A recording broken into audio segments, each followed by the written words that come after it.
that kind of segues beautifully into the next part. Look at that. Excellent work, excellent work. Right. There was some police presence at the rally on March 4th. Do you think that was excessive? Do you think they were responsible with that? Do you? Cops always show up at protests. Luckily, there were no incidents, so let's leave it at that. It was a safe, successful protest for everybody involved, and yeah, I had a great time. Yeah, it seemed like it was, productive. I mean, what are your thoughts after that? Well, I think now we've got to figure out how to take the message to more folks. There were maybe 200, 250 people at the rally. It lasted for a couple of hours. There was some amount of organizing that happened, and really it was to show that there are students on campus who care about these issues and want to do something. Unfortunately, the administration will likely dismiss this as kind of, a radical fringe as opposed to representing what I think is actually mainstream student opinion about the tuition and the budget. So our job is now to, I think, find other people who care about this work and explain to them what kinds of strategies will actually net us some results, and trying to get enough people on board with those strategies that we can try to implement them. I hope that the next, student government will be more receptive to these concerns. I hope that,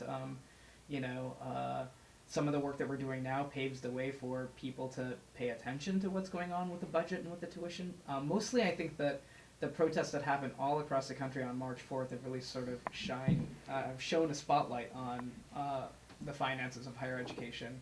And I think that more and more people are paying attention to this than ever have before. So all those things, I think, are conducive to the growth of this movement. Mm-hmm. It's at the rally there. It seemed like there was a lot of different moving parts. There was Professor Cloud spoke about domestic partner benefits. Professor Jensen had a few words about how UT should, I guess, rank itself internally as opposed to externally, and not pursue those, those almost arbitrary numbers. Right, It's right. It's not a numbers game. Right.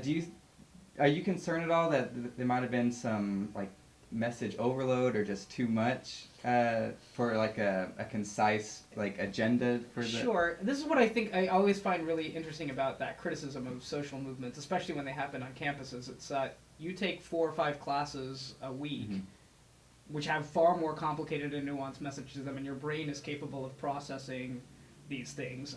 We are students and faculty members, right? We're capable of drawing complicated connections between ideas, and I don't think there's any reason to dumb it down just because, Fox News will be incapable of understanding 2 slogans that seem unconnected to one another. The fact of the matter is that things that happen on this campus affect different people differently. It affects, it amplifies the fact that there is no good affirmative action system. It amplifies the fact that there are no, domestic partner benefits. The fact that, tuition is going up amplifies the the concerns of some that have to do with the availability of loans that are affordable, or scholarships and grant monies that would allow them to have an education. Graduate students having access to teaching. I mean, everybody's got a sort of different way that the issue affects them. I think that talking about those issues in concert with one another is actually very necessary, because it's the one thing that the administration doesn't do, right? When they present the facts about the tuition and the budget, it's just numbers on a spreadsheet. There's no human dimension to it. And in fact, when tuition goes up and when the budgets are being cut, these are very real human consequences, right? People lose their jobs when, we decide to cut the budget by X number of dollars. It means students can't afford to come to UT. Those are very real and human consequences, and I think that what you're calling all the moving parts, I think of actually demonstrating really the very serious and scary ways that this will have consequences for a fairly wide range of people. And I actually think we're quite capable of understanding those things. I think it's a very easy and convenient cliche, and unfortunately, I think it's been one of the ways to hammer social movements since the anti-war movement. This has been one of sort of Fox News' favorite things to say. There's too many slogans and it's so confusing. I actually find that fairly ridiculous. For people who, if you ever watch a 30-minute news segment, the number of things that they talk about in 30 minutes far exceeds the number of things that we talk about in 30 minutes. I guess what I was referring to is just the precedent with political campaigns. Right. They will take a message and just hammer it home. Right. You know. And it dumbs down politics. Right. I mean that's certainly a criticism of that. Right. I was just but at the same time, it seems like, they do. There is some sort of message control, and Right. I mean, I'm not saying that Right. the social activist movement needs to be concerned with that because Sure. they have different Sure. goals. Sure. I think we have to challenge the soundbite culture in some ways because it's actually the soundbite culture which has led to a lack of critical thinking about the budget of Yeah. the tuition, right?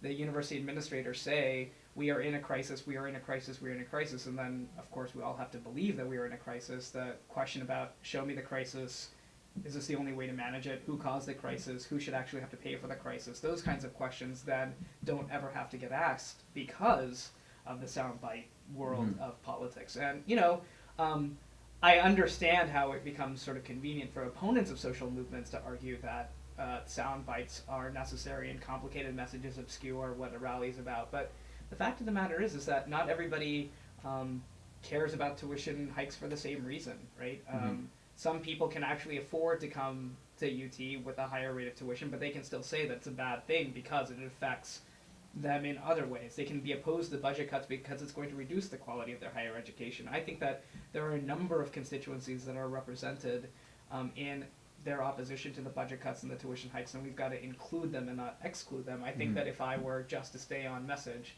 you would have the exact opposite thing to say, which is, what about all these other things that you're not including that are fairly Mhm. happening, that are also happening at the same time? And, I don't say that it's going to be fast and easy or simply effective, but I think, intellectually and ethically sort of opposed to the way that most mainstream news media outlets and official parties treat politics as a kind of quick, easy soundbite culture in which the constituents are dumb, which is more or less what we've been told, right? Voters are dumb, and Mhm. most of them don't vote, and they're apathetic, and Vote who they want to have a they're beer lazy, with. right? And all this kind of nonsense, which I don't actually think is true. I actually think that even if you're freaked out by the Tea Party movement, which I think most of us are, those are people who are trying to figure out and care about issues in some ways, not the Sarah Palin types, but the ordinary folks who are going to be affected by healthcare decisions. They care and can get mobilized about these things. I think that we have to be capable of organizing